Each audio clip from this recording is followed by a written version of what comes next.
Hello students, video शुरू करने से पहले प्लीज चैनल को लाइक, शेयर और सब्सक्राइब जरूर करें। एक इम्पॉर्टेंट इन्फॉर्मेशन, अगर आपको इस वीडियो के नोट्स चाहिए तो डिस्क्रिप्शन बॉक्स में दिया गया डाउनलोड लिंक चेक करें।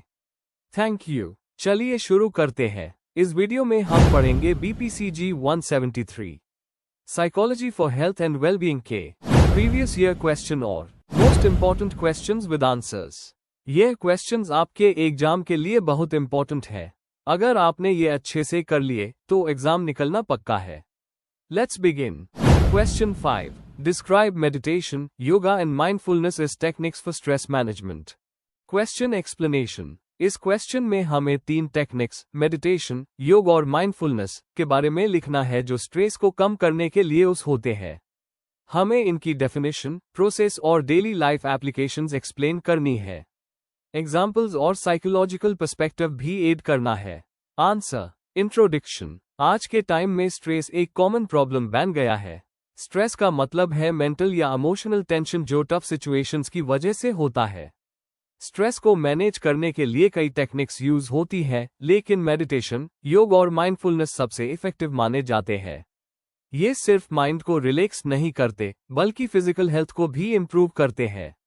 साइकोलॉजी और हेल्थ प्रोग्राम्स में इन्हें स्ट्रेस मैनेजमेंट के पार्ट के रूप में इंक्लूड किया जाता है।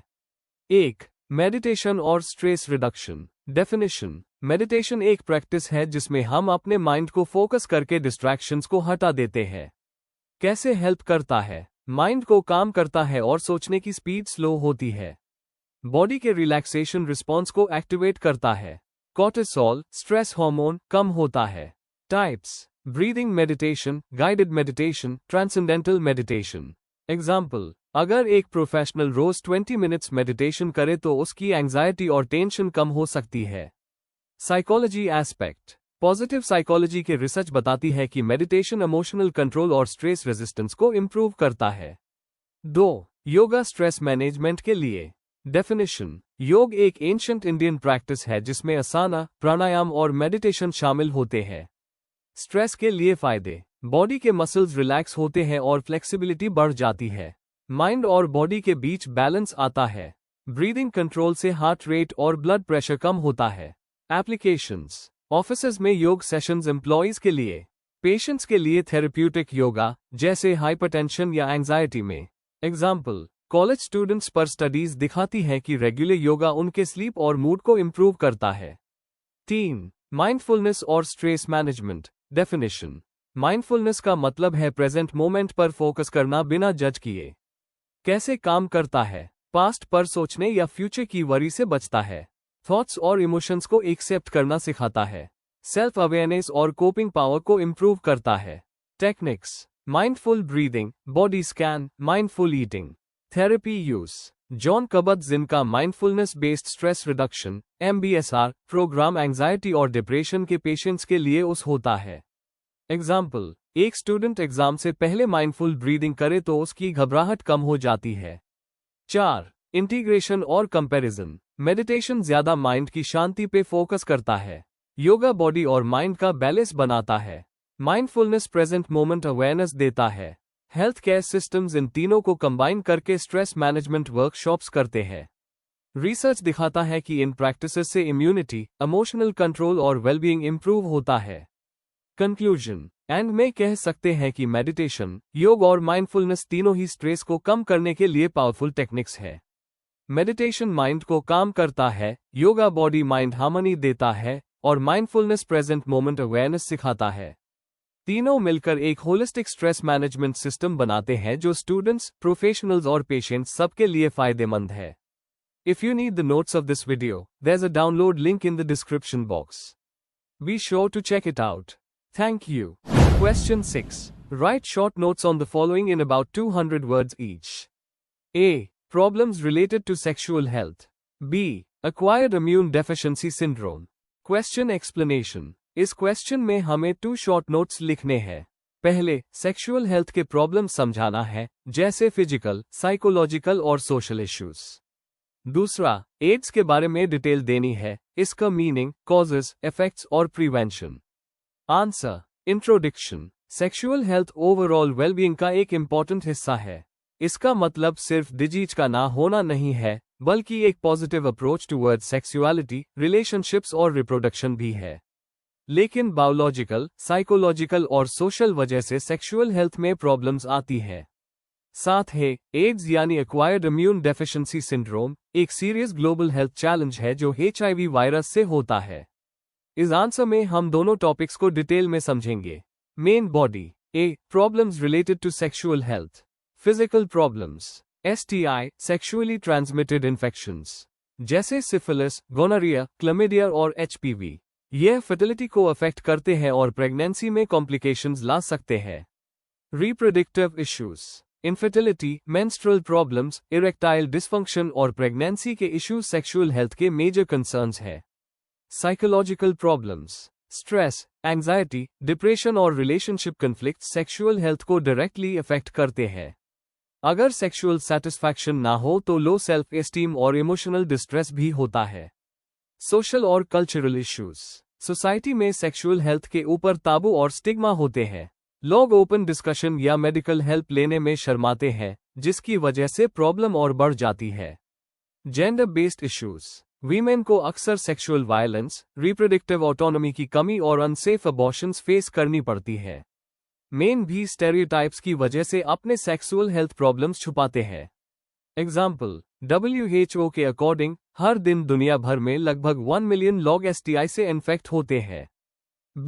Acquired immune deficiency syndrome, AIDS. Concept and definition. AIDS एक क्रॉनिक और लाइफ थ्रेटनिंग कंडीशन है जो HIV वायरस से होती है। यह इम्यून सिस्टम के CD4 सेल्स को डिस्ट्रॉय करता है, जिससे बॉडी की इन्फेक्शन से फाइट करने की कैपेसिटी कम हो जाती है। Causes and transmission. Unprotected sex with infected person. Contaminated needles का use. Mother to child during pregnancy, child birth या breast feeding. Infected blood transfusion. Symptoms and stages. Early stage. Fever, fatigue, swollen lymph nodes. Progress stage. Weight loss, diarrhea, night sweats, infections. Advanced stage. Opportunistic infections or cancers immune system की weakness के वजह से. Impact on individual and society. Physical. Immunity loss or frequent illnesses. Psychological. Stigma, depression, anxiety or social rejection. Economic. Treatment cost और productivity loss. Prevention and management. Safe sex practices जैसे condoms और regular testing. Awareness campaigns जो stigma कम करें. ART, antiretroviral therapy, जो HIV patients की life expectancy बढ़ता है. India में NACO, National AIDS Control Organization, जैसे गवर्नमेंट प्रोग्राम्स अवेयरनेस और ट्रीटमेंट प्रोवाइड करते हैं। केस एग्जाम्पल, इंडिया में HIV एपिडेमिक बहुत बड़ा था, लेकिन अवेयरनेस और ART के वजह से इन्फेक्शन रेट अब काफी कम हो गया है। कंक्लूजन, सेक्सुअल हेल्थ प्रॉब्लम्स और एड्स दोनों ही इंडिविजुअल्स और सोसाइटी के लिए सीरियस चैलेंजेस हैं। जहां sexual health issues biological, psychological और सोशल फैक्टर्स से आते हैं, वहीं एड्स एक इन्फेक्शियस डिजीज है जो लॉन्ग टर्म इफेक्ट डालती है। सॉल्यूशन का सबसे इंपॉर्टेंट पार्ट है अवेयरनेस, सेफ प्रैक्टिसेस और टाइमली मेडिकल सपोर्ट। अगर हम स्टिग्मा हटाकर ओपन डिस्कशन और ट्रीटमेंट को प्रमोट करें, तो एक हेल्दी और सेफ सोसाइटी पॉसिबल है। If you need the notes of this video, there's a download link in the description box. Be sure to check it out. Thank you. Question 7. Elucidate psychosomatic illnesses. Describe anxiety as attributable to another medical condition. Question explanation. इस question में पहले हमें psychosomatic illnesses को समझाना है, मतलब कैसे psychological factors जैसे स्ट्रेस या एंजाइटी फिजिकल इलनेस को कॉज या वर्सन करते हैं।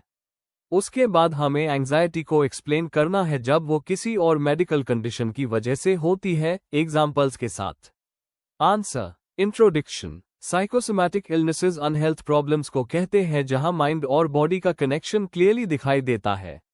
स्ट्रेस, एंजाइटी या डिप्रेशन जैसे फैक्टर्स फिजिकल हेल्थ को डायरेक्टली अफेक्ट करते हैं। एंजाइटी एक ऐसी कंडीशन है जो अक्सर दूसरे मेडिकल प्रॉब्लम्स के साथ डेवलप होती है। हेल्थ साइकोलॉजी में इस रिलेशन को समझना बहुत जरूरी है। Main body. 1. साइकोसोमैटिक इलनेसेस क्या है? साइकोसोमैटिक शब्द साइकी माइंड और सोमा बॉडी से बना है, मतलब जब मेंटल टेंशन फिजिकल प्रॉब्लम बन जाए। एग्जाम्पल्स, स्ट्रेस से टेंशन, हेडेक्स, क्रॉनिक स्ट्रेस से हाई बीपी, आईबीएस, एस्मा और अल्सर्स जो एंजाइटी से और बढ़ते हैं। ये इलनेसेस एकदम क्लियर करते हैं कि माइंड और बॉडी अलग नहीं है, दोनों एक दूसरे को इम्पैक्ट करते हैं। बायोसाइकोसोशल मॉडल कहता है कि इलनेस बायोलॉजिकल, साइकोलॉजिकल और सोशल फैक्टर्स के कॉम्बिनेशन से होती है। 2. साइकोसोमैटिक इलनेसेस के कॉजेस। स्ट्रेस और इमोशनल प्रेशर। क्रॉनिक स्ट्रेस से कोर्टिसोल और एड्रेनालिन रिलीज होता है जो ऑर्गन्स को डैमेज करते हैं। Personality type. पर्सनालिटी परफेक्शनिस्ट लोग या जिन्हें इमोशंस एक्सप्रेस करने में प्रॉब्लम होती है। सोशल और cultural factors. Family conflicts, job stress, social isolation. Examples. Exam के टाइम स्टूडेंट को स्टमक पेन, ऑफिस स्ट्रेस से एम्प्लॉय को hypertension. 3. Anxiety as attributable to another medical condition.